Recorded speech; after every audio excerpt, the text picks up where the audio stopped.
You drive me crazy, crazy, you drive me crazy, you drive me crazy. आप सुन रहे हैं radio Spice box. जी हाँ, 7 दिन 24 घंटे आप ही के लिए, क्योंकि हमें और कुछ काम ही नहीं है।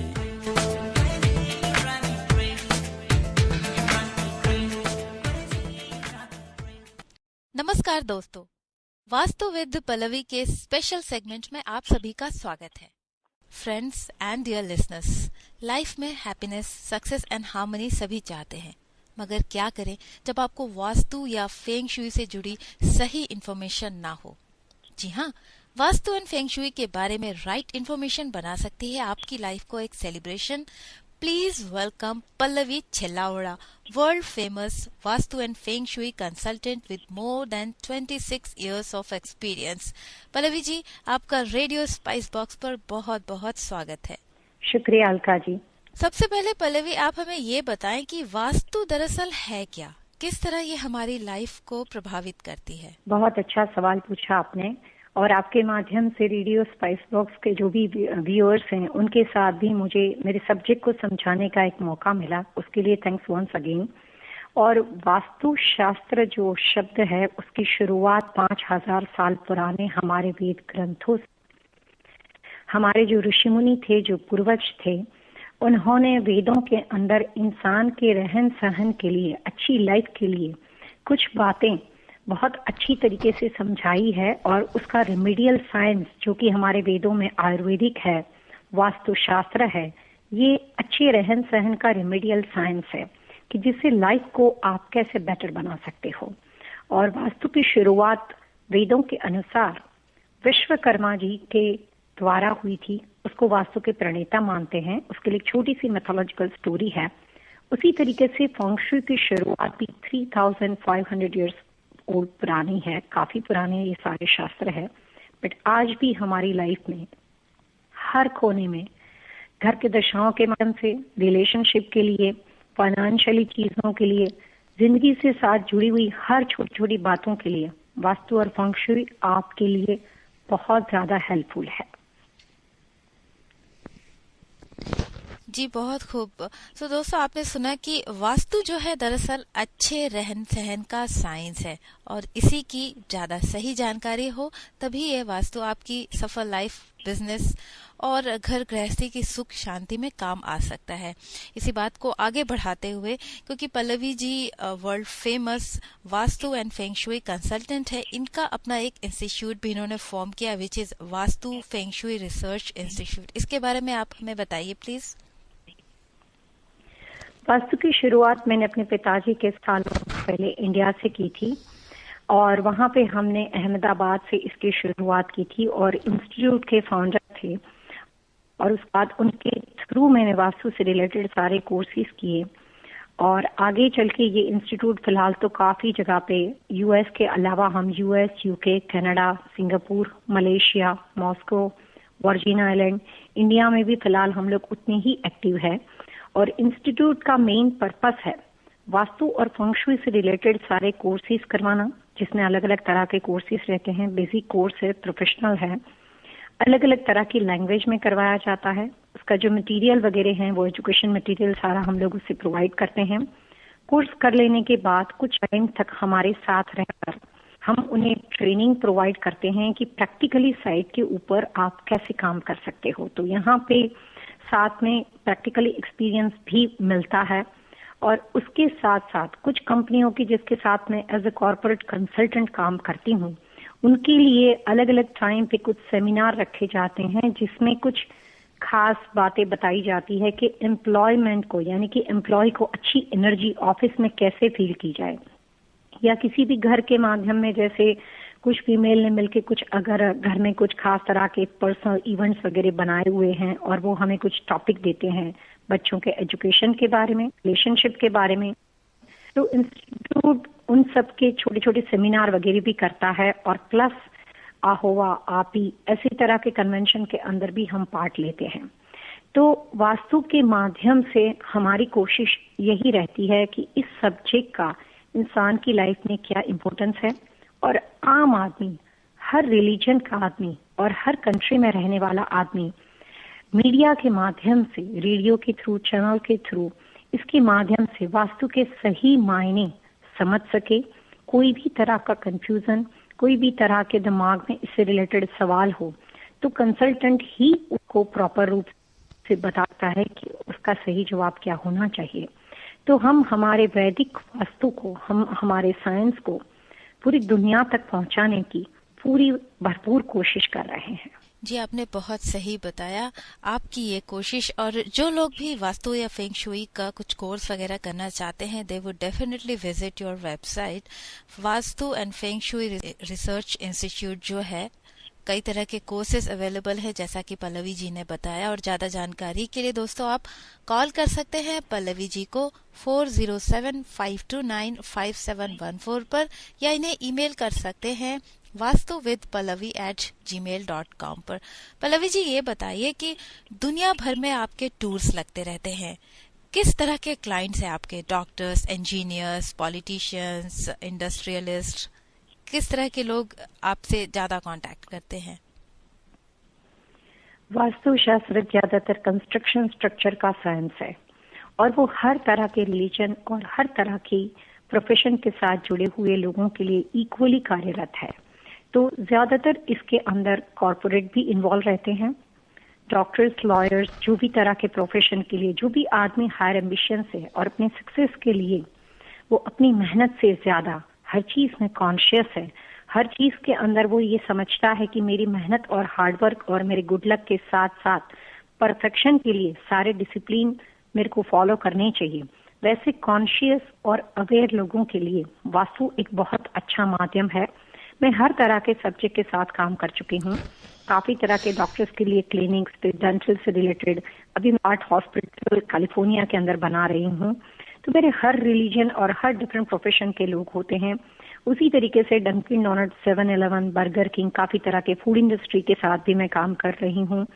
आम आदमी के लिए सबसे अच्छा और ज्यादा famous business beauty salon, spa, liquor store, gas station, जो भी आपके नेबरहुड के साथ रिलेटेड बिजनेसेस है वो सारे वास्तु के साथ कनेक्टेड होते हैं।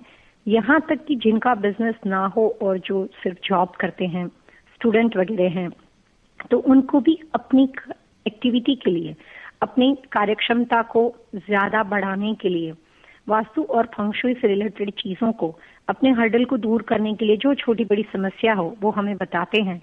तो हम इस सब्जेक्ट के माध्यम सॉल्व करने की कोशिश करते हैं और आगे चल के ये प्रोग्राम के अंदर वास्तु के बारे में क्या गलतफहमियां है, किस ढंग से इसकी शुरुआत हुई, साइंस और मैथमेटिक्स और लॉजिकली इसका क्या इम्पोर्टेंस है, हम इस प्रोग्राम के थ्रू बहुत सारी बातें हमारे व्यूअर्स के साथ करेंगे। जी पल्लवी जी, बहुत बहुत शुक्रिया आपका। इसी चर्चा को दोस्तों हम कंटिन्यू करेंगे after this short commercial break. नमस्कार, GoFlyFair.com के इस स्पेशल बुलेटिन में आप सभी का स्वागत है। एक बार फिर से धमाकेदार डील्स के साथ आपकी यात्रा को और भी आसान बनाए गो फ्लाई फेयर। कोई भी बड़ी एयरलाइन आप चुने, सभी एयरलाइंस पर जून, जुलाई, अगस्त के लिए बुक करें और पाइए महा डिस्काउंट। जी हाँ, हमारे ऑफर्स हैं सबसे बेस्ट। लो सीजन टिकट्स सिर्फ $899, हाई सीजन की टिकट्स सिर्फ $1,299। कोई भी एयरलाइन आप चुने, हम आपको देंगे बेस्ट प्राइस। यही नहीं, डोमेस्टिक यात्रा के लिए भी स्पेशल डील्स है हमारे पास। आज ही कॉल कीजिए 1-877-600-600 या फिर विजिट करें हमारी वेबसाइट goflyfair.com। कोई भी रिटर्न कोड हम करेंगे बीट। कोई भी एयरलाइन हो, कोई भी डेस्टिनेशन हो, आपकी सेवा में 24 घंटे goflyfair.com।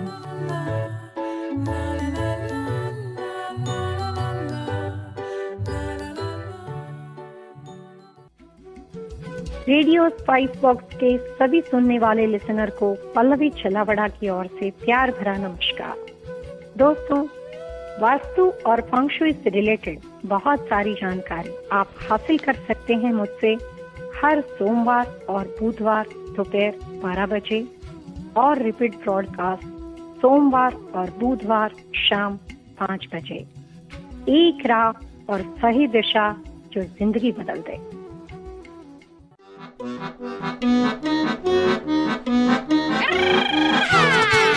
वाह, रेडियो स्पाइस बॉक्स सुनने का मजा ही कुछ और है। जी हाँ, खट्टे मीठे और तीखे म्यूजिकल जायकों से भरपूर Radio Spice Box. Log on to www.radiospicebox.com। Welcome back. इस वक्त है हमारे साथ रेडियो स्पाइस बॉक्स पर पल्लवी छिल्लावड़ा। बहुत से लोगों का ये सोचना है कि मेहनत तो हम कम नहीं कर रहे हैं, तो फिर कंटिन्यूअसली फाइनेंशियल लॉस की क्या वजह हो सकती है? क्या हमारे घर का या जो बिजनेस बिल्डिंग है उसका वास्तु, उसका स्ट्रक्चर इसके लिए काफी हद तक जिम्मेदार है? तो दोस्तों, जैसा कि हमने आपको पहले प्रॉमिस किया था कि आज के हमारे इस एपिसोड पर हम आपको एक बार फिर से पल्लवी छिल्लावड़ा जी के पास लेकर चलेंगे और वो हमारी इस समस्या को काफी सुलझे हुए तरीके से हमारे सामने रखेंगे और काफी सारे टिप्स हमारे साथ शेयर करने वाली हैं। पल्लवी जी, सबसे पहले जो हमारे पास सवाल है वो ये कि हमारे जो बिजनेस कॉरपोरेशन का जो नाम है वो किस तरह से रखा जाना चाहिए? नाम से ही शुरुआत होती है, तो क्या कॉम्बिनेशन होना चाहिए? किस तरह से हम सिलेक्ट करें बिजनेस का सही नाम? बहुत सही सवाल कहा आपने कि नाम से ही इंसान की शुरुआत होती है। जब बच्चा पैदा होता है तो सबसे पहले उसकी नामकरण विधि होती है, और जब कोई आप नया बिजनेस सोचते हो तो सबसे पहले आप शुरुआत ये करते हो कि कॉरपोरेशन का नाम कैसे होना चाहिए। ज्यादातर लोग अपने बच्चों के नाम के ऊपर से लेटर्स लेके कंपनी का नाम बनाते हैं। इससे ज्यादा लोग बिजनेस के अंदर भगवान का नाम, जिसकी भी उनको श्रद्धा होती है, तो वो स्पिरिचुअल अपने गुरु का नाम या ईश्वर के नाम से कंपनी की शुरुआत करते हैं।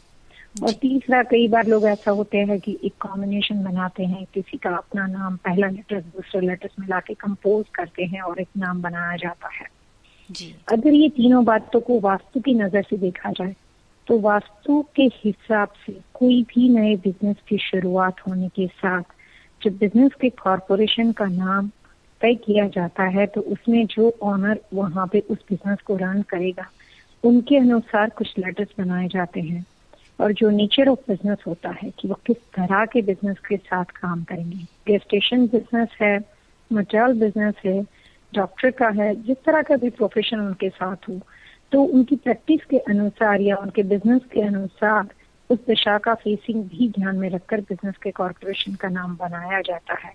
और अलका जी, इसमें आम आदमी की सोच और वास्तु में क्या डिफरेंस है, ये बात बहुत समझने लायक है कि ज्यादातर लोग भगवान का नाम बिजनेस में रखते हैं और वास्तु के अनुसार ये माना जाता है कि ईश्वर के नाम का बहुत ज्यादा रिस्पेक्ट है और कभी भी कोई भी कॉरपोरेशन भगवान के नाम पे नहीं रखना चाहिए। अगर एक सिंपल एग्जांपल देने के लिए मैं अगर आपको ये कहूँ कि आप पूरे वर्ल्ड में, अगर आप पूरे वर्ल्ड में किसी भी टॉप 10 या 1000 कंपनियां फर्स्ट रैंक पे आने वाली कोई भी ऐसी कंपनी बता दीजिए जो ईश्वर के नाम से हो। भगवान के नाम के साथ रिस्पेक्ट जुड़ा होता है, और जब हम बिजनेस के लिए जो भी हम टैक्सेस भरते हैं उसका लेटर हेड बनाते हैं, यहाँ वहाँ पे उसका जो यूज करते हैं, तो कई बार हमें उस लेटर हेड की जरूरत नहीं होती है तो हम उसको ट्रैश में डाल देते हैं।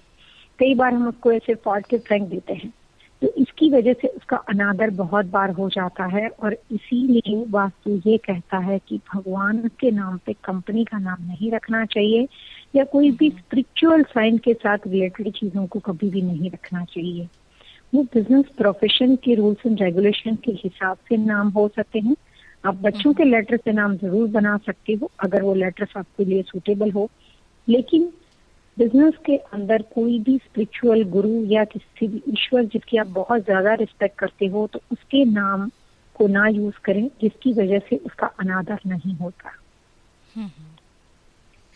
ये बहुत अच्छी बात आपने कही है पल्लवी जी कि ठीक है, रिस्पेक्ट एक और है, भगवान जी की हमें रिस्पेक्ट करनी चाहिए। और आपने पिछले प्रोग्राम में भी हमें सजेस्ट किया था कि एक छोटा सा मंदिर चाहे तो आप रख सकते हैं, उसकी सही दिशा भी आपने हमें बताई थी, तो वो हम अलग से अरेंज कर सकते हैं बजाय इसके कि हम भगवान के नाम पर बिजनेस का नाम रख दें एंड जाने अनजाने कई बार हमारे हाथों से भगवान जी का निरादर हो जाए। तो ये सीरियसली काफी अच्छी बात आपने कही। आई होप हमारे लिसनर्स नोट कर रहे होंगे। ये तो थी कॉरपोरेशन के नाम की बात। बिजनेस स्ट्रक्चर को हमने लास्ट टॉपिक में कवर कर लिया था। अब हमें ये बताइए कि जो मेन डोर फेसिंग है और जो डायरेक्शन है वो बेस्ट क्या रहता है एक सक्सेसफुल बिजनेस के लिए?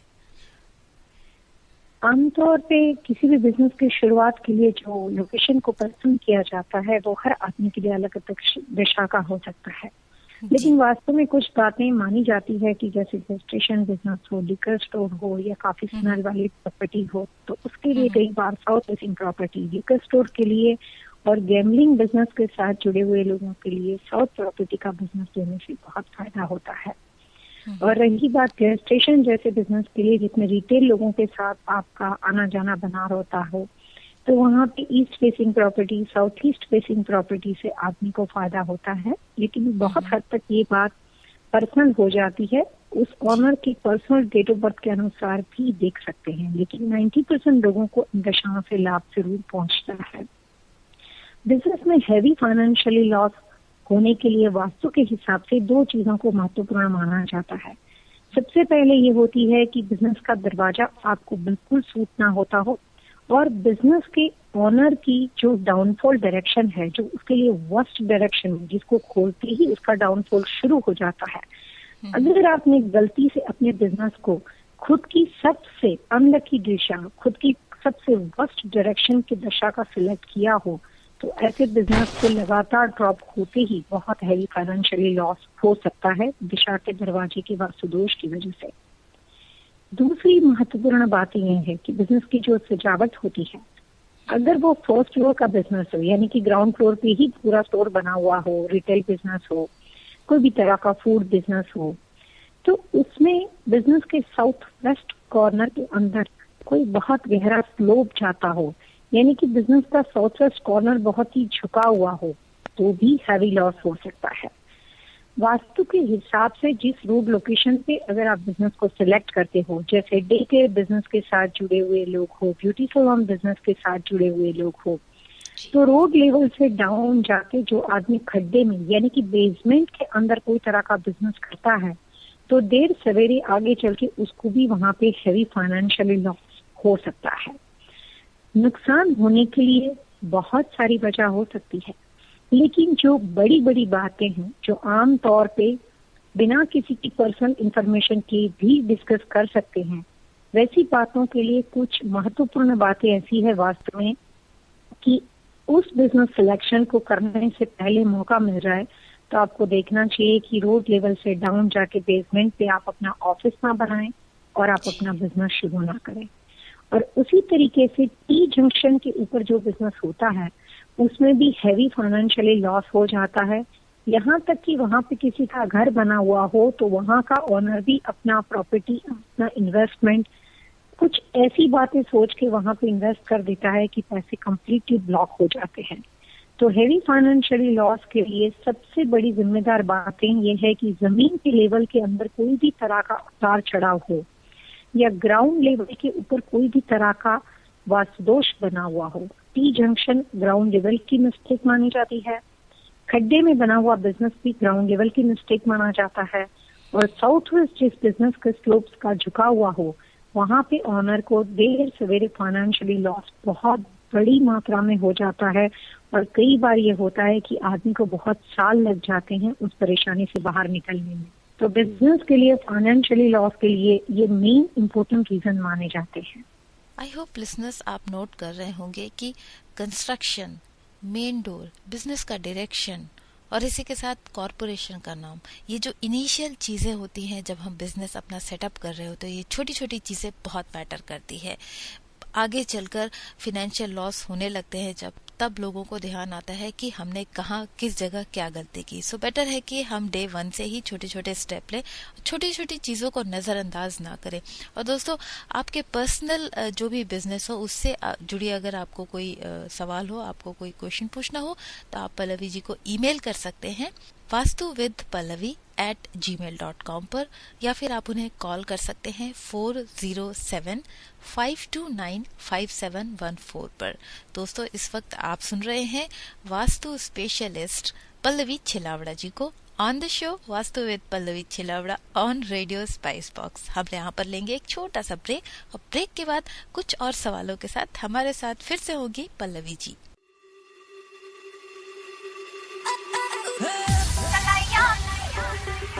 ये है रेडियो स्पाइस बॉक्स, पूरे शिकागो में वर्ल्ड फेमस। जी हाँ, full to spicy shows only on Radio Spice Box. तुले याद मैनू गोल्डन झुमके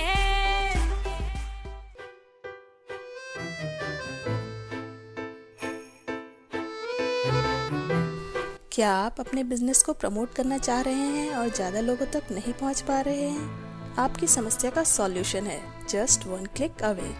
click on to www.radiospicebox.com। Fill the form to reach out to our marketing team. हमारे एडवर्टाइजमेंट प्लान्स आपको पहुंचा सकते हैं थाउजेंड्स ऑफ साउथ एशियंस तक। तो आज ही लॉग ऑन करिए www.radiospicebox.com पर for a customized media kit to your campaign. Pallavi ji, अगला सवाल मेरा आपसे ये है कि पैसे की बात हम कर रहे हैं ऑब्वियसली, तो तिजोरी जो है सेफ, वो हमारे लिए बहुत मायने रखती है, तो उसका रखना भी बहुत एक कोई खास तरीका है तिजोरी रखने का भी? किस जगह रखना चाहिए बिजनेस में, कौन से रूम में होना चाहिए तिजोरी, किस डायरेक्शन में होनी चाहिए? वास्तु के अनुसार किसी भी बिजनेस लोकेशन पे कैश को रखने के लिए 2-3 तरीके होते हैं। एक तरीका ये होता है कि बिजनेस काउंटर के ऊपर उसका कोई ड्रॉवर बना हुआ हो या काउंटर के नीचे लोग कोई एक शेल्फ रख के या सेफ बॉक्स रखकर अपना पैसा रखते हैं।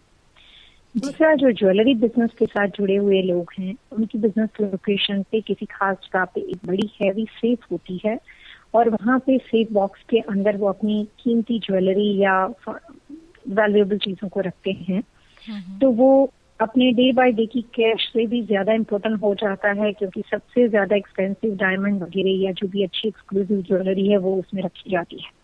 तो वो भी उनके लिए काफी इम्पोर्टेंट होता है कि उसकी जगह कैसे होनी चाहिए। तो सवाल तो आपने बहुत अच्छे चुने हैं अलका जी की, जिसकी वजह से हर और से आप ये सुनने वाले प्रोग्राम के वाले लोग अपना पैसा डेफिनेटली बचा सकते हैं अगर वो छोटी छोटी बातों को समझ पाते हो। वास्तु के अनुसार सेफ बॉक्स की पोजीशन गलत होने से कई बार पैसा पानी की तरह बह जाता है। तो सबसे पहले इम्पोर्टेंट बात यह है कि किसी भी बिजनेस लोकेशन के अंदर पैसा नॉर्थ में नहीं रखना चाहिए। नॉर्थ दिशा का जो प्रभाव है, नॉर्थ दिशा का जो एलिमेंट है, वो मैग्नेटिक फोर्स के साथ जुड़ा हुआ है और वहां पे मैग्नेटिक फोर्स के साथ उसको सपोर्ट करने के लिए वाटर एलिमेंट को शुभ मानते हैं। तो जहां भी नॉर्थ के अंदर अगर पैसा रखा जाता है तो उस जगह के अंदर पैसा रहता ही नहीं है। सेफ बॉक्स के अंदर पैसा पानी की तरह बह जाता है। और जिस बिजनेस में आपको ऐसा लगता हो कि बिजनेस के कैश फ्लो से 3 गुना ज्यादा उसका एक्सपेंस बढ़ता हो, तो सबसे पहले नजर सेफ बॉक्स पे डालनी चाहिए कि पैसा आप कहाँ पे रख रहे हो। तो वास्तु के हिसाब से नॉर्थ में पैसा नहीं रखना चाहिए। सेकेंड लोकेशन जो नॉर्थ ईस्ट वाली डायरेक्शन है, वो भी कुछ ऐसी ही है कि वास्तु के हिसाब से नॉर्थ ईस्ट भी वाटर एलिमेंट को सपोर्ट करता है, तो वहां पे भी पैसा रखने से वो पैसा पानी की तरह बाहर चला जाता है और ओनर उस पैसे को संभाल नहीं पाता है। उसी तरीके से पैसे को साउथ ईस्ट में नहीं रखा जाता है। यदि साउथ ईस्ट दिशा के अंदर रखा हुआ पैसा ऐसा होता है कि 50% इनकम है तो 50% एक्सपेंस हो जाते हैं, तो नॉर्थ के मुकाबले वो कम नुकसान करता है, लेकिन फिर भी वहां पे इनकमिंग और आउटगोइंग फ्लो बैलेंस नहीं हो पाता है। तो वास्तु के अनुसार आइडियल सेफ बॉक्स की पोजीशन मानी जाती है साउथ वेस्ट डायरेक्शन के अंदर, जिसमें जहां भी आपने सेफ बॉक्स रखा हुआ हो वहां पे उसके नीचे आपको एक लेग बनानी चाहिए, क्योंकि वहां से नीचे से हवा निकल जानी चाहिए। तो कोई भी सेफ बॉक्स ग्राउंड लेवल पे नहीं होना चाहिए। खास करके अमेरिका के अंदर, मैंने जितनी भी अमेरिका और कनाडा के अंदर प्रैक्टिस की है, उसमें गेस्टेशन बिजनेस के साथ जुड़े हुए लोगों को ये बातों का अंदाजा नहीं होता है कि सेफ बॉक्स को कैसे रखा जाता है। बहुत सारा नुकसान कई बार गलत सेफ बॉक्स की पोजीशन की वजह से होता है।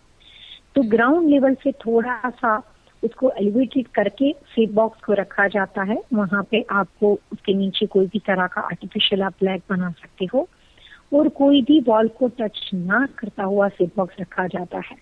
और सबसे अच्छी बात अलका जी ये है कि सेफ बॉक्स को रखने के लिए एक खास तरह का वास्तु में वेल्थ ट्री आता है। तो वेल्थ ट्री को सेफ बॉक्स के अंदर रखने से जिस आदमी को अपने एक्सपेंस बहुत ज्यादा लगते हो, ऐसे लोगों को अपने पैसे को बचाने में वो बहुत फायदा करता है। उसका मटेरियल के लिए कुछ खास रूल्स एंड रेगुलेशन होते हैं, उसके रखने के कुछ खास तरह के रूल्स एंड रेगुलेशन होते हैं। तो वास्तु में आइडियल सेफ बॉक्स पोजीशन में, सेफ बॉक्स को सही दिशा में यानी कि वेस्ट में, साउथ वेस्ट में, साउथ में रखने के बाद उसकी जो डोर पोजीशन होती है वो डेफिनेटली नॉर्थ फेसिंग हो सकती है, लेकिन नॉर्थ में कभी भी सेफ बॉक्स को नहीं रखना चाहिए। जी, आपने बहुत अच्छी बात बोली। जैसे कि हम थोड़ी देर पहले बात कर रहे थे दोस्तों, आप दो तीन जो मेन बातें हैं जरूर नोट कर लीजिए कि नॉर्थ में या नॉर्थ ईस्ट डायरेक्शन में तो सेफ बिल्कुल नहीं होना चाहिए। बेस्ट डायरेक्शन है साउथ वेस्ट, और आप ग्राउंड लेवल का भी जरूर ध्यान रखिए। ये छोटी छोटी सी बातें हैं और इन्हीं बातों से जुड़ी है आपकी सुख और समृद्धि। अगला सवाल पानी से जुड़ा हुआ है पल्लवी जी। लोग, जैसे हमने आप पिछले प्रोग्राम में डिस्कस किया था कि ऑफिस के सामने पानी सजाएं तो किस तरह से सजाएं, उसका भी एक सही लोकेशन होता है, सही डायरेक्शन होता है। समटाइम्स देखा गया है कि लोग छोटा सा फाउंटेन रखते हैं। फाउंटेन कितना इम्पोर्टेंट है? ये फाउंटेन एक हो गया और दूसरा हो गया ये फिश टैंक, तो इसका क्या इम्पोर्टेंस है? ये हमारी फाइनेंशियल ग्रोथ से किस तरह जुड़े हुए हैं? वास्तु के अंदर, बिजनेस के अंदर हेवी लॉस होने के लिए कई बार गलत वाटर व्यवस्था यानी कि वाटर पोजीशन के गलत होने से भी बहुत हेवी फाइनेंशियली लॉस हो सकता है जी। तो अगर आपने अपने बिजनेस के अंदर जिस दिशा का बिजनेस सामने वेस्ट पड़ता हो और जिन बिजनेस के अंदर सामने साउथ पड़ता हो, और उन्होंने वहां पे अपने बिजनेस लोकेशन के एक्सटर्नल लैंड में यानी कि बिजनेस के दरवाजे के बाहर कहीं भी कोई भी तरह का वाटर फाउंटेन यूज किया हुआ हो, तो वहां पे भी फाइनेंशियली लॉस ऑनर को डेफिनेटली हो जाता है। उसी तरीके से जो प्रॉपर्टी साउथ फेसिंग हो या जो प्रॉपर्टी वेस्ट फेसिंग हो, ऐसे ऑनर ने अपने बिजनेस के अंदर इनसाइड कहीं भी बिजनेस काउंटर के ऊपर वाटरफॉल या वाटर फाउंटेन का यूज किया हो, तो उनको भी फाइनेंशियली लॉस होने की संभावना बहुत हद तक बढ़ जाती है। वास्तु के हिसाब से पानी को बिना सोचे समझे नहीं रखना चाहिए। कई तरह की ऐसी फॉर्मूला होती है जिससे कंसल्टेंट कई बार कुछ दिनों में रिजल्ट दे सकता है। मैं इतने सालों की प्रैक्टिस के दौरान जब अलग अलग तरह के लोगों से मेरा मिलना जुलना होता है, तो कुछ परेशानियां ऐसी होती है कि लोगों के पास वक्त होता है, उनके पास काफी टाइम होता है और वो अपनी अवेयरनेस में कंसल्टिंग करते हैं कि अपनी पॉजिटिव चीजों को संभाल सकें। और कुछ लोग इतनी क्रिटिकल कंडीशन में आ जाते हैं कि उनका लॉस रिकवर करना कुछ ही दिनों के अंदर अगर मुश्किल हो जाए तो फिर वो चीज प्रॉपर्टी कई बार हाथ से चली जाती है। तो हमें अलग अलग कंडीशन में काम मिलता है।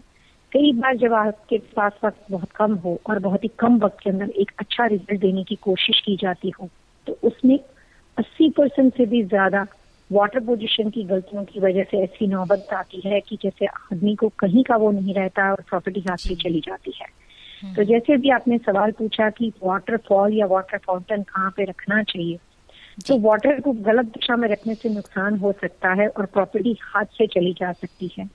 वाटरफॉल घर के बाहर या बिजनेस के बाहर उन लोगों को लगाना चाहिए जिनकी प्रॉपर्टी नॉर्थ फेसिंग हो या ईस्ट फेसिंग हो, या फिर वहां पे नॉर्थ ईस्ट पड़ता हो। इन तीनों डायरेक्शन के अलावा और किसी भी फेसिंग फ्रंट की प्रॉपर्टी वाले लोगों को सबसे पहला फाइनेंशियली लॉस से अपने आप को बचाने के लिए काम ये करना चाहिए कि उनको वाटरफॉल या वाटर फाउंटेन का यूज कभी भी नहीं करना चाहिए। कोशिश करनी चाहिए कि वाटर पोजीशन के अलावा और कोई भी तरह का डेकोरेशन जैसे स्टोन डेकोरेशन या कोई भी तरह का लैंडस्केपिंग के थ्रू वो अपने फ्रंट यार्ड में डिजाइन कर सकते हैं, लेकिन वाटरफॉल को यूज ना करें। तो वाटर पोजीशन नॉर्थ ईस्ट और ईस्ट के अलावा और किसी भी फेसिंग प्रॉपर्टी के ऊपर नहीं रखना चाहिए, उसकी वजह से भी फाइनेंशियली लॉस हो सकता है। दोस्तों, आप ध्यान से सुन रहे होंगे, हमें पूरी उम्मीद है। और जहां तक लैंडस्केपिंग की बात है, पल्लवी जी हमें पहले भी बता चुकी हैं कि लैंडस्केपिंग का अपना भी एक अलग वास्तु होता है। ज्यादा जानकारी के लिए आप कॉल कर सकते हैं 4075295714 पर, और अगर आप नाम न बताना चाहें तो आप एक पर्सनल ईमेल भी लिख सकते हैं vastuvidpallavi@gmail.com पर। इस वक्त आप उन्हें सुन रहे हैं live on Radio Spice box. दोस्तों, इस ब्रेक के बाद फिर से होगी आपसे मुलाकात और साथ में होगी पल्लवी चिल्लावड़ा जी।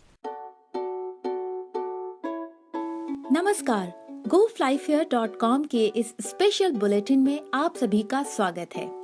एक बार फिर से धमाकेदार डील्स के साथ आपकी यात्रा को और भी आसान बनाए गो फ्लाई फेयर। कोई भी बड़ी एयरलाइन आप चुने, सभी एयरलाइंस पर जून, जुलाई, अगस्त के लिए बुक करें और पाइए महा डिस्काउंट। जी हाँ, हमारे ऑफर्स हैं सबसे बेस्ट। लो सीजन टिकट्स सिर्फ $899, हाई सीजन की टिकट्स सिर्फ $1,299। कोई भी एयरलाइन आप चुने, हम आपको देंगे बेस्ट प्राइस। यही नहीं, डोमेस्टिक यात्रा के लिए भी स्पेशल डील्स है हमारे पास। आज ही कॉल कीजिए 1-877-600-600 या फिर विजिट करें हमारी वेबसाइट goflyfair.com। कोई भी रिटर्न कोड हम करेंगे बीट। कोई भी एयरलाइन हो, कोई भी डेस्टिनेशन हो, आपकी सेवा में 24 घंटे goflyfair.com।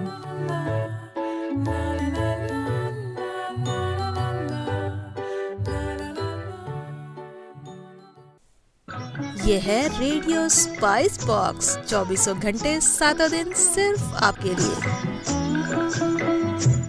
पल्लवी जी, आप हमें ये बताइए कि वेल्थ, फिनेंस एंड सुख समृद्धि को रिप्रेजेंट करने वाले कलर्स कौन कौन से हैं। हमारा जो उठना बैठना है, हम जिस तरह से लोगों को दिखाई देते हैं, वो भी काफी मैटर करता है ऑब्वियसली। तो हमारे लिए ऐसे कौन से कलर्स हमें चूज करने चाहिए? वास्तु के हिसाब से अगर आप वर्ल्ड में अलग अलग तरह की करेंसी को देखते हैं तो उसमें ज्यादातर करेंसी के अंदर ब्राइट कलर का इस्तेमाल किया जाता है। तो ज्यादातर अपने बिजनेस लोकेशन के अंदर आप ब्राइट विथ न्यूट्रल कलर का इस्तेमाल करें। जैसे कि अगर आप फूड एंड कोई भी तरह के लिकर बिजनेस के साथ जुड़े हुए हो तो आपको वहाँ पे फायर कलर का इस्तेमाल ज्यादा करना चाहिए, जिसके अंदर आप डीप रेड कलर को यूज कर सकते हो विद ग्रीन और बेज कलर के साथ। आप वहाँ पे मस्टर्ड, पीच, ऑरेंज उस तरह के ब्राइट टोन को यूज कर सकते हो विद न्यूट्रल कलर के साथ। और जो भी प्रॉपर्टी के अंदर जो बिजनेस फायर के साथ जुड़ा हुआ हो वहाँ पे वाटर कलर का इस्तेमाल बिल्कुल नहीं करना चाहिए। आमतौर पे बिजनेस के अंदर बहुत ज्यादा ब्लू, नेवी ब्लू, ग्रे और ब्लैक कलर का यूज नहीं करना चाहिए।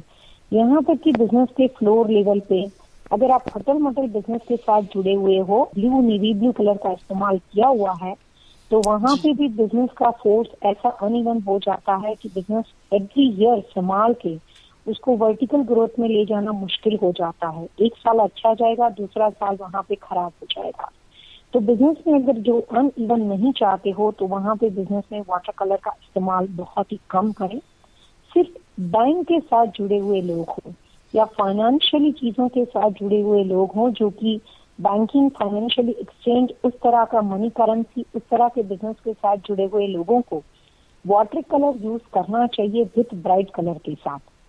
तो लकी कलर बिजनेस में जो माने जाते हैं उसमें है deep red, brown, orange, peach, mustard with neutral colour.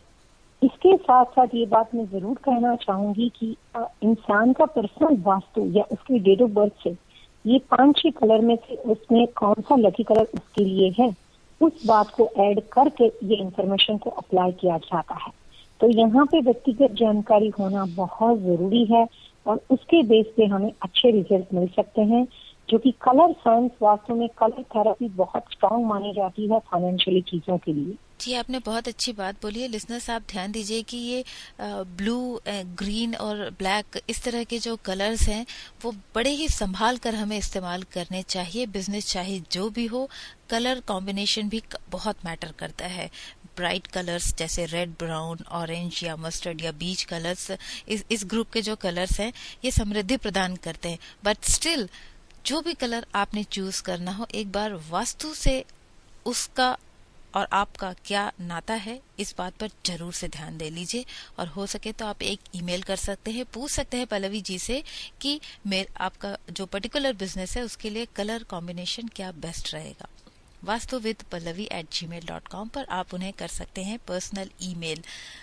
Pallavi ji, हम पानी की बात कर रहे थे कुछ देर पहले, तो हमें एक सवाल ध्यान में आया है कि ये जो समटाइम्स ब्यूटी पार्लर्स जो होते हैं, एक सवाल हमें हमारे लिसनर ने किया था, नाम नहीं बताने की शर्त पे वो आपसे पूछ रहे हैं कि उनका एक काफी बड़ी बिल्डिंग में ब्यूटी पार्लर है, फेसिंग भी ठीक ठाक है, लेकिन बाजू की तरफ से एक बिल्डिंग है, उसका कंस्ट्रक्शन अभी पिछले दिनों शुरू हो गया। तो उसका क्या वास्तु दोष पड़ सकता है इनके अपने पार्लर पर, अपने बिजनेस पर? अगर आप किसी जगह पे बिजनेस कर रहे हो और आपका एग्जिस्टिंग बिजनेस ठीक ठाक चल रहा है और आपके आसपास रिनोवेशन शुरू हो जाती है, ब्रिज करना, किसी बिल्डिंग को रीडिजाइन होना, तो जो नई बनने वाली बिल्डिंग है उसकी वजह से आपके मेन डोर की पोजीशन और जो भी आपका व्यू बिजनेस का बनता हो वो कितनी हद तक ब्लॉक हो जाता है, उसके हिसाब से आपको अपने बिजनेस में बहुत सारे हर्डल और आपको वहाँ पे परेशानियां होने के चांसेस बढ़ जाते हैं। सपोज किसी वजह से जो नेक्स्ट डोर बिल्डिंग बनता हो वो पूरा ग्लास का बिल्डिंग बनता हो और वहाँ पे बिल्डिंग बन जाने के बाद आपकी पूरी सैलून का मिरर रिफ्लेक्शन उस बिजनेस में होता हो या उस दूसरी वाली बिल्डिंग पे होता हो, तो उस बिल्डिंग के बन जाने के बाद आपका बिजनेस ऑलमोस्ट लो हो जाएगा और धीरे धीरे करके वहाँ पे कस्टमर को लेके आना मुश्किल हो जाता है। तो आसपास की पोजीशन को वास्तु में कहते हैं external land position. External land position का वास्तु दोष भी हो सकता है और वास्तु लाभ भी हो सकता है, फायदे भी हो सकते हैं। जो नई बिल्डिंग बनती है उसकी हाइट अगर कम हो और नई बिल्डिंग को वुड के अनुसार से बनाया जाए और जिस दिशा में वो बिल्डिंग बनती हो वहां से हो सकता है कि आपके बिजनेस का व्यू और ज्यादा खुल जाए और आपको और ज्यादा एनर्जी आनी शुरू हो जाए, तो कई बार नई कंस्ट्रक्शन से आपको फायदा हो सकता है।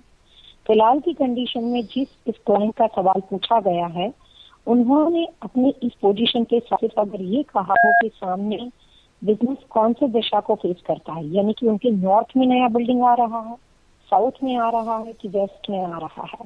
अगर ये बिल्डिंग नया आने वाला साउथ या वेस्ट में आता हो तो इनके बनने के बाद इस क्लाइंट को डेफिनेटली फायदा होगा, नुकसान बिल्कुल ही नहीं होगा। लेकिन ये चेंजेस नॉर्थ में बनते हो या ईस्ट में बनते हो या नॉर्थ ईस्ट में बनते हो तो हो सकता है कि बिजनेस के अंदर कोई एक या दूसरे तरह के नुकसान होने के चांसेस हो सकते हैं। अगर आपको ऐसे दोबारा कोई भी सवाल अपने बिजनेस के बारे में करने हो तो आपको ये देखना चाहिए कि आप अपने बिजनेस लोकेशन में कौन सी दिशा में रिनोवेशन आ रहा है, उसके हिसाब से उसकी इफेक्ट हो सकती है। ये आपने बहुत अच्छी बात बताई है पल्लवी जी। तो वैसे अभी तो हमने एक सवाल ये ले लिया बिकॉज ये पानी से जुड़ा हुआ था और हम पानी से जुड़ी बातें कर भी रहे थे। वैसे लिसनर्स के जितने भी सवाल हमारे पास हैं हम इस कार्यक्रम के अंत में लेकर आने वाले हैं, तो आप लोग जितने भी लोग हमें इस वक्त सुन रहे हैं पेपर पेन लेकर तैयार रहिए और भी काफी इंपॉर्टेंट बातें पल्लवी जी हमारे साथ शेयर कर रही हैं। पल्लवी जी, सबसे इम्पोर्टेंट बात जो एक छोटी सी होती है कि बिजनेस हो, घर हो, कोई भी प्लेस हो, जो फाइनेंशियल ग्रोथ है साफ सफाई के साथ भी डायरेक्टली जुड़ी हुई है, ऐसा लोगों का मानना है।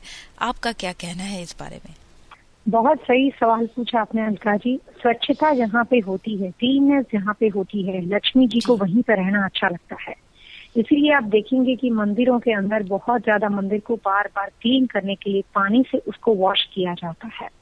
फ्लोर को बार बार वहां पे पानी डाल के मंदिर को क्लीन किया जाता है। मंदिर में बिखरा हुआ सामान नहीं होता है, कभी बहुत ज्यादा क्लटर नहीं होता है।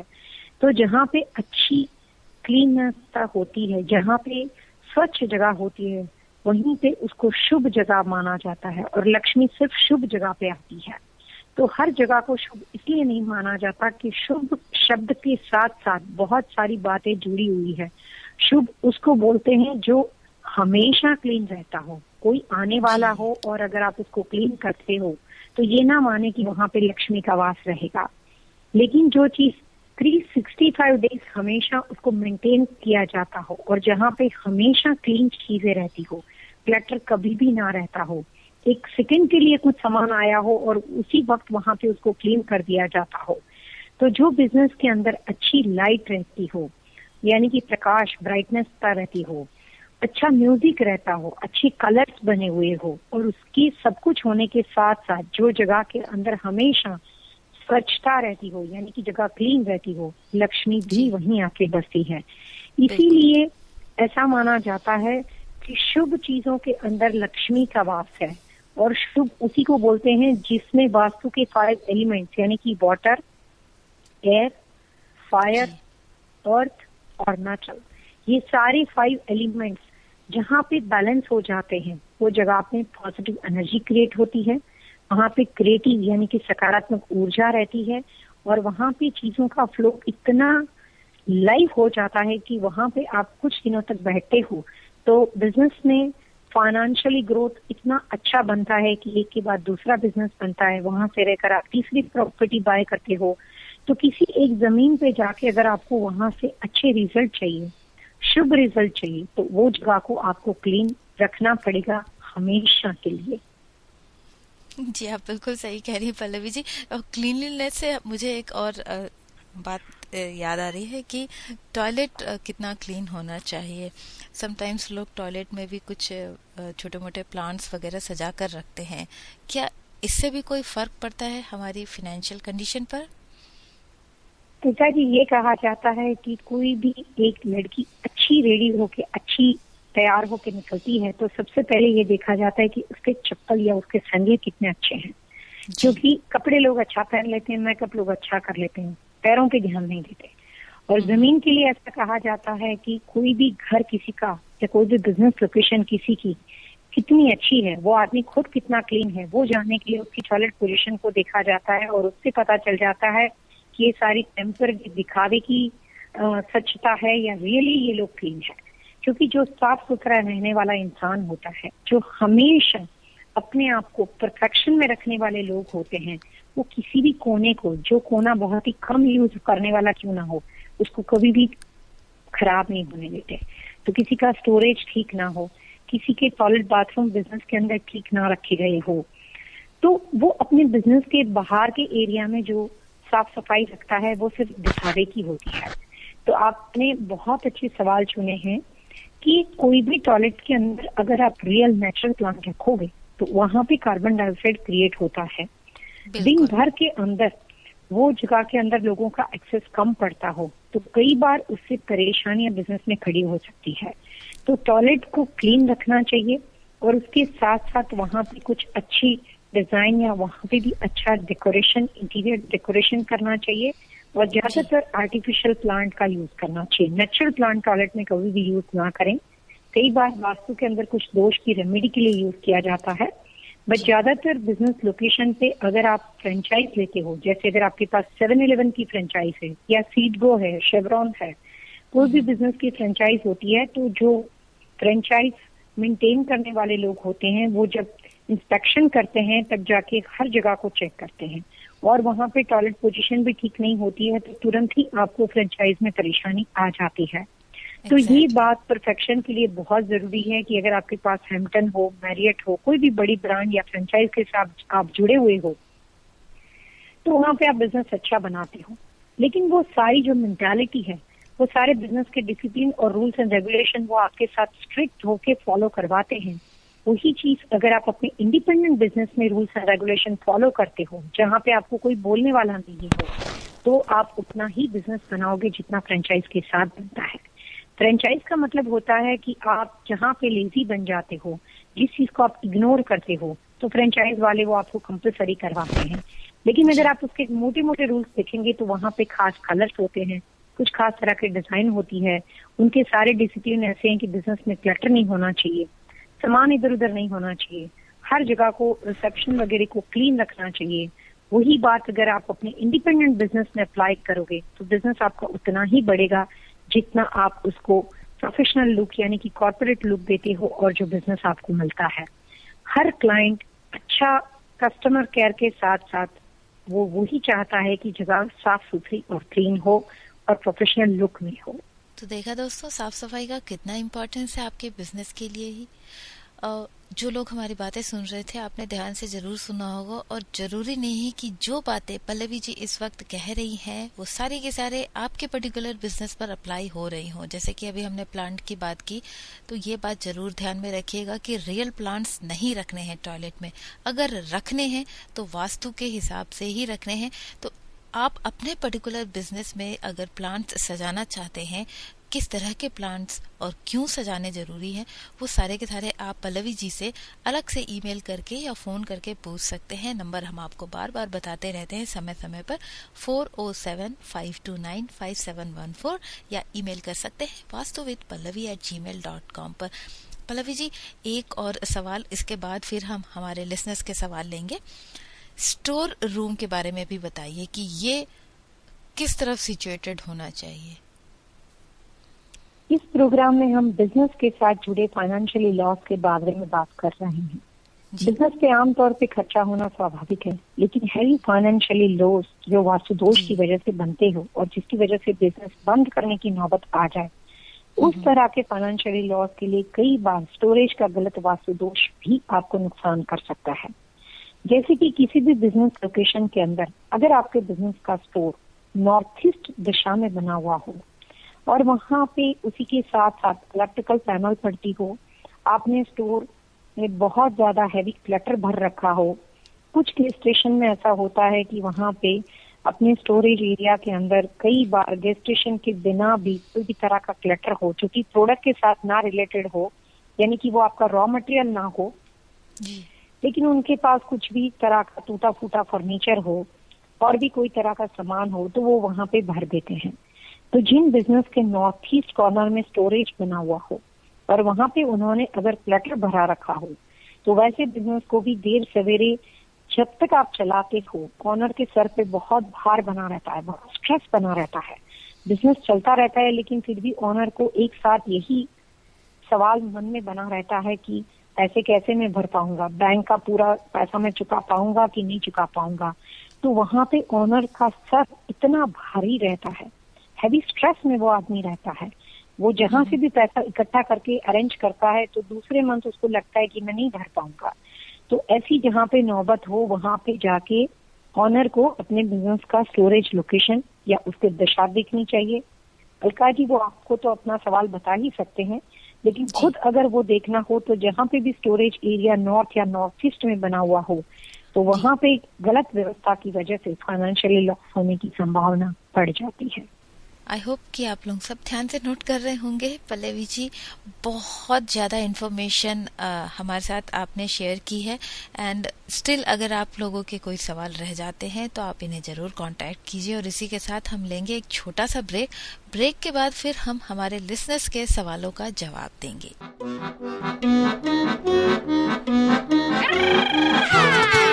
वाह, रेडियो स्पाइस बॉक्स सुनने का मजा ही कुछ और है। जी हाँ, खट्टे मीठे और तीखे म्यूजिकल जायकों से भरपूर Radio Spice Box. Log on to www.radiospicebox.com।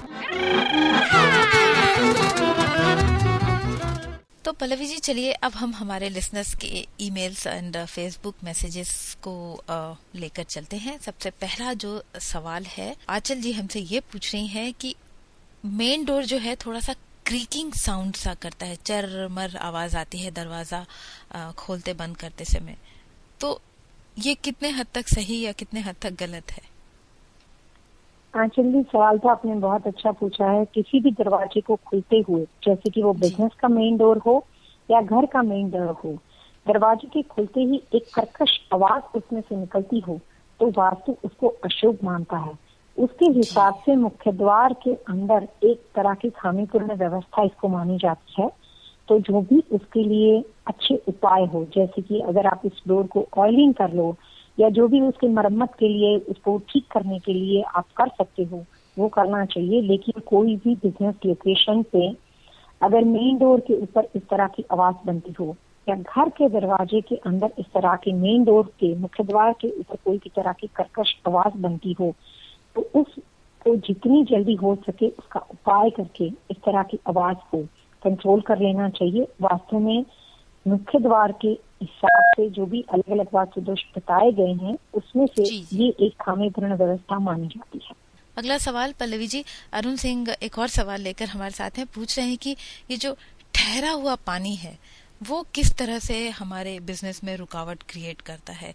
Sometimes पानी जमा हो जाता है या पानी का शायद वो लेवल ठीक नहीं होता है, तो मेन डोर के सामने ऐसे पानी जमा सा हो जाता है, उसके बारे में हम चर्चा करना चाहेंगे आज।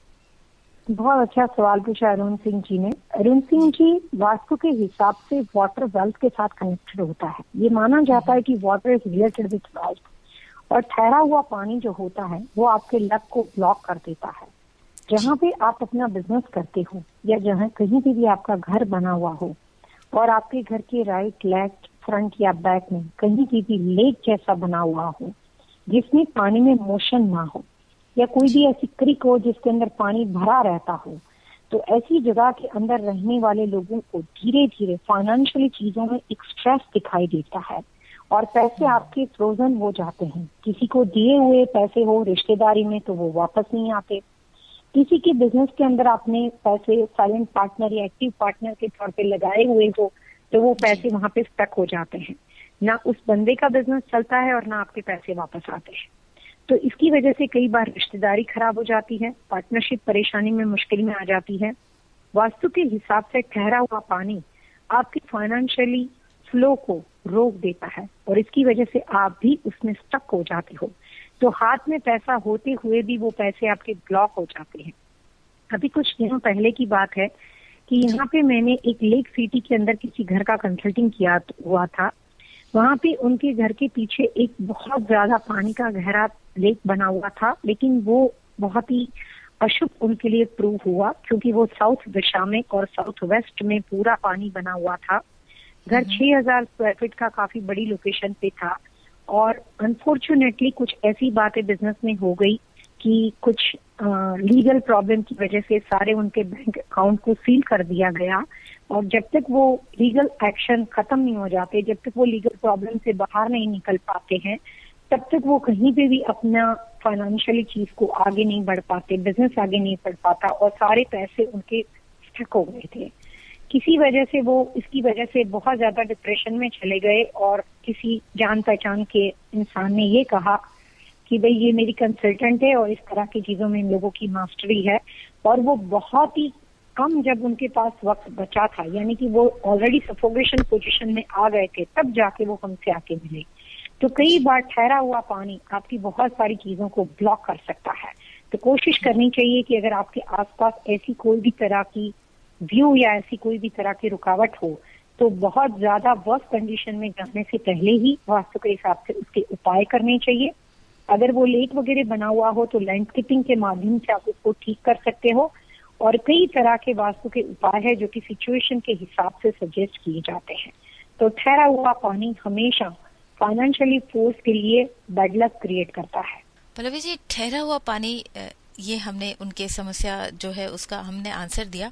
इसी के साथ मैं एक आपसे सवाल करना चाहती हूँ यहाँ पर कि एक तो हो गया ठहरा हुआ पानी, एक दूसरा मैंने कई लोगों की आदत देखी है जो कि बहुत बुरी आदत है, मुझे भी पसंद नहीं है, कि अक्सर नल का इस्तेमाल करने के बाद हल्का सा उसे खुला हुआ छोड़ देते हैं, पानी कंटिन्यूस टिप टिप टिप करके बाल्टी में गिर रहा होता है। तो ये कितना अच्छा या कितना बुरा है हमारे घर के लिए, हमारे फाइनेंशियल ग्रोथ के लिए? किसी भी तरह का लीकेज फॉसेट होता है या लीकेज टैप वाटर होता है तो उससे हमेशा नुकसान ही होते हैं, लेकिन वो आपको बैड लक नहीं, लेकिन वो आपके एक्सपेंस के साथ वास्तु के हिसाब से कनेक्ट होता है। जैसे जैसे पानी टिप टिप टिप टिप करके वहां पे बहता रहता है, उसी तरीके से आपके एक्सपेंस उस प्रॉपर्टी पे चालू रहते हैं। ये कहा जाता है कि आपके फाइनेंशियली लक की जो दिशा है, यानी कि उस जगह के अंदर जो आपकी वेल्थ है उसमें एक लीकेज आ जाता है और जैसे टिप टिप करके पानी चला जाता है उसी तरीके से आपका फाइनेंशियली फोर्स भी धीरे धीरे करके बाहर हो जाता है, यानी कि एक्सपेंस बढ़ जाते हैं। तो वास्तु के हिसाब से पानी को हमेशा बहुत ज्यादा प्रायोरिटी दी जाती है। अगर आप हिंदू मैथोलॉजी के हिसाब से कोई भी तरह के भगवान की अलग अलग उपमा के बारे में, उनकी अलग अलग तरह की कहानियां सुनोगे तो ज्यादातर ईश्वर समंदर के ऊपर बैठे हुए हैं। अगर हम विष्णु की बात करते हैं तो उनका सिंहासन वो समंदर के साथ लगा हुआ है। जहाँ पे भी पृथ्वी के ऊपर साइंस के हिसाब से बात करते हैं तो 70% यहाँ पे वाटर है और 30% यहाँ पे सॉलिड है। तो पानी की पोजीशन साइंस के हिसाब से और मैथोलॉजी के हिसाब से सिर्फ बहुत इम्पोर्टेंट और सबसे ज्यादा संभालने वाली, यानी कि वैल्यूएबल चीजों के साथ उसको माना जाता है। प्रकृति के हिसाब से पानी की हर बूंद इंसान की लाइफ को बचा सकती है, उसको बहुत ही इम्पोर्टेंट माना जाता है। तो पानी को कभी भी वेस्ट ना करें। अपने घर के वास्तु दोष को बचाने के लिए भी पानी कहीं से भी लीक होता हो तो उसको तुरंत ही ठीक करवा दीजिए, क्योंकि पानी अगर वेस्ट हो जाता है तो आपके खर्चे बढ़ जाएंगे और प्रकृति को भी उससे नुकसान पहुंचता है। तो नेचर वाटर के साथ जुड़ा हुआ होने की वजह से जितना आप अपना पैसा संभालते हो उतनी ही पानी की हर बूंद को संभालना चाहिए। जी, आपने बहुत ही अच्छी बात बताई है हमारे लिसनर्स को। और इसी के साथ बढ़ते हैं आगे। अगला सवाल हम लेते हैं। स्वर्णलता जी मुंबई से बोलती हैं। उनका एक छोटा सा ब्यूटी पार्लर है। आज पल्लवी जी हमें ब्यूटी पार्लर से जुड़े बहुत सारे सवाल मिल रहे हैं। तो उनका ब्यूटी पार्लर है, जैसा कि बॉम्बे में अक्सर होता है, काफी बड़ी बिल्डिंग है, उसी में उनका भी एक फ्लैट है जिसमें एक कमरे में वो पार्लर चलाती हैं घर में ही। तो एक दो छोटे छोटे टिप्स वो आपसे जानना चाह रही हैं। सबसे पहला तो उनकी जो समस्या है वो मैं आपको बताऊं कि कहती जैसे एंटर करते हैं उनके फ्लैट में, अब पहले से कंस्ट्रक्शन किया हुआ था, एंटर करते ही राइट साइड में टॉयलेट पड़ता है। तो ये उनके ब्यूटी पार्लर की फाइनेंशियल लॉस या ग्रोथ के लिए किस तरह से मैटर करता है? स्नेहलता जी, सबसे अच्छी बात यह है कि ये प्रोग्राम अमेरिका में चल रहा है और आप इंडिया में भी उसको सुन रहे हो। ये बहुत अच्छी बात है अलका जी आपके लिए कि आपका show nation wise world wise आ रहा है बहुत सारी जगह पे। और स्नेहलता जी को इससे ज्यादा इंफॉर्मेशन अगर चाहिए कि वो टॉयलेट की पोजीशन क्या है, तो वो आपको अपना ड्राइंग ईमेल कर सकते हैं, बबल स्केच बना के, या अपनी पिक्चर्स भी भेज सकते हैं। लेकिन वास्तु ये कहता है कि घर और बिजनेस जब एक साथ हो तो उससे घर की एनर्जी को डिस्टर्बेंस होता है। और जैसे ही दरवाजा एंटर करने के साथ ये टॉयलेट जो पड़ता है, उसे दो तरह के वास्तु दोष होते हैं। वहां पे रहने वाली फैमिली को भी कोई भी छोटी मोटी हेल्थ से रिलेटेड समस्या घर में हमेशा बनी रहेगी। और जो नया बिजनेस उन्होंने शुरू किया है, उस बिजनेस लोकेशन के ऊपर भी जितनी वो मेहनत करेंगे उतना अच्छा रिजल्ट दिखाई नहीं देता है। क्योंकि वास्तु ये कहता है कि घर का मुख्य द्वार आपके लिए पॉजिटिव एनर्जी लेके आता है और वो आपके भाग्योदय का द्वार है। और वो दरवाजा खुलते ही आसपास कोई भी तरह के टॉयलेट तरह की पोजीशन बनी हुई हो तो उससे एनर्जी एंटर होने के साथ ही डिस्टर्ब हो जाती है। तो आप सबसे पहला समाधान ये करें कि उस टॉयलेट के डोर को हमेशा बंद रखें। अगर कुछ ऐसी पोजीशन हो कि कोई जाए उसको यूज करे और खुला रह जाता हो, तो आप वहां पे डोर क्लोजर जैसी चीज का यूज कर सकते हो। डोर क्लोजर की वजह से वो दरवाजा कंप्लीटली बंद हो जाएगा और बहुत ही गलत दिशा में टॉयलेट हो तो आप ये करें कि 30 डेज तक या 90 डेज तक उस टॉयलेट का यूज ना करें, उसको कंप्लीटली बंद कर दें। और उसमें कोई भी एक सेरामिक का सफेद कलर का वाज रखकर उस टॉयलेट को बंद कर दें और 90 डेज तक आप अपने बिजनेस के फ्लो को देखें। अगर आपको ये लगे कि क्लाइंट का अप्रिसिएशन बहुत अच्छा मिल रहा है, बिजनेस अच्छा खिल रहा है, तो फिर घर का पाउडर रूम अगर वो बना हुआ हो तो आप दूसरे अपने बाथरूम को यूज करके उसका इस्तेमाल कम कर दें। उससे आपको तुरंत ही अपने बिजनेस में चेंजेस दिखाई देंगे। और ज्यादा जानकारी के लिए आपके घर का ड्राइंग और जो भी सवाल जवाब इस प्रोग्राम के थ्रू लोग आप अपने वास्तु से रिलेटेड करना चाहते हो, तो ये बात खास नोट करें कि मुझे पर्सन की नाम, डेट ऑफ बर्थ, और कोशिश करें कि जो सवाल पूछा गया हो उस बिजनेस लोकेशन की दशा क्या है।